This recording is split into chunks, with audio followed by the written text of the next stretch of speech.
सोने का अंडा देने वाली बतख। बहुत समय पहले की बात है। एक छोटे से गांव में रामू नाम का एक गरीब किसान रहता था। उसकी जिंदगी बेहद कठिनाई में गुजर रही थी। एक दिन उसे एक साधु मिले। साधु ने उसकी स्थिति देखकर उसे एक बतख दी और कहा, यह कोई साधारण बतख नहीं है। यह हर दिन तुम्हें एक सोने का अंडा देगी। लेकिन याद रखना, लालच में मत पड़ना। रामू ने साधु का धन्यवाद किया और बतख को घर ले आया। अगले दिन उसने देखा कि बतख ने सचमुच एक सोने का अंडा दिया था।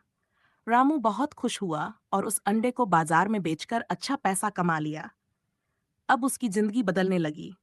हर दिन बतख एक सोने का अंडा देती और रामू उसे बेच देता। धीरे धीरे वह अमीर बन गया। लेकिन समय के साथ उसकी लालच बढ़ने लगी। उसने सोचा, अगर बतख हर दिन एक सोने का अंडा देती है तो इसके पेट में कितने सारे अंडे होंगे।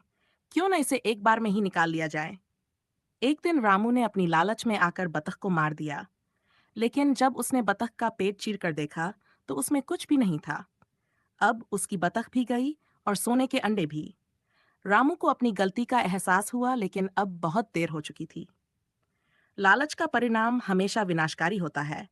हमें धैर्य और संतोष के साथ अपनी उपलब्धियों का आनंद लेना चाहिए। एक बत्तख की दो मुंह। शाम का वक्त था। सूरज डूबने को था।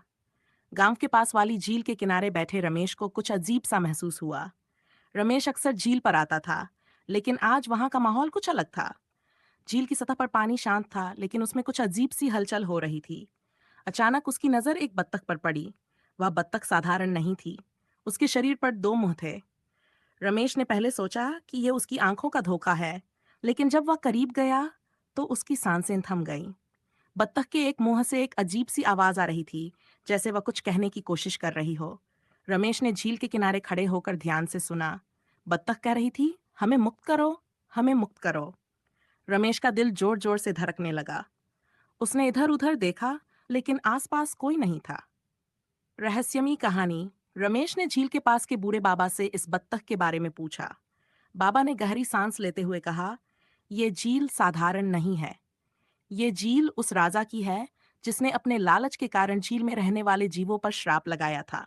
ये बत्तख राजा के दो विश्वासपात्र मंत्रियों की आत्मा है, जो एक दूसरे के दुश्मन थे। राजा ने इन्हें श्राप देकर बत्तख बना दिया। बाबा ने आगे बताया कि बत्तख को मुक्त करने का उपाय सिर्फ एक है, झील के बीच में रखे पत्थर को हटाना। लेकिन उस पत्थर की रखवाली झील का दैत्य करता है। खतरनाक यात्रा। रमेश ने हिम्मत जुटाई और झील के बीच जाने का फैसला किया। उसने एक नाव ली और झील के बीच की ओर बढ़ा।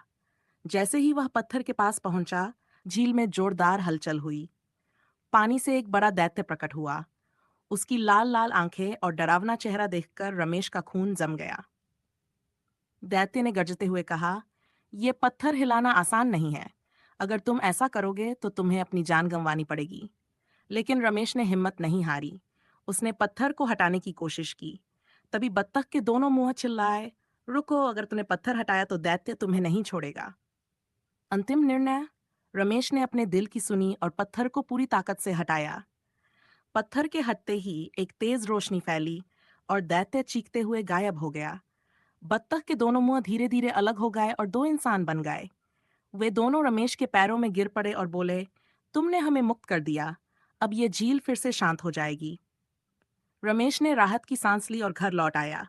लेकिन आज भी वह झील उसे पुकारती है, मानो उसकी बहादुरी की गवाही देती हो।